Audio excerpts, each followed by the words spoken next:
அம்மே வணக்கம் ராஜா.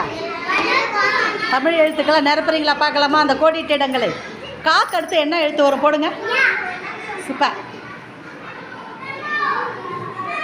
ரீமா அடுத்த எழுத்து என்ன வரும் எழுதுங்க. வாங்க நேகா வாங்க. Very good. அடுத்தது அஸ்வந்த். யோசிச்சு எழுதுது பார், சமத்து குட்டிடாது. Very good, super. அம்மா நீங்கள் யோசிச்சு வச்சு வெரி குட். அடுத்தது சமத்து குட்டிங்க கண்டுபிடிச்சிச்சுங்கடா, சூப்பரா. அடுத்து லாக்கு அப்புறம் என்ன எழுத்து வரும்? நான் டேஷ் போடல. அஸ்வந்த் சொல்லுங்க, போடுங்க பார்க்கலாம். தங்க கட்டி போடுறா, கீழே போடு. வா. அதுக்கடுத்து என்ன எழுத்து வரும் எழுது நேகா. சூப்பர். நில்லுங்க ராஜா, என்ன பாருங்க. சூப்பர்.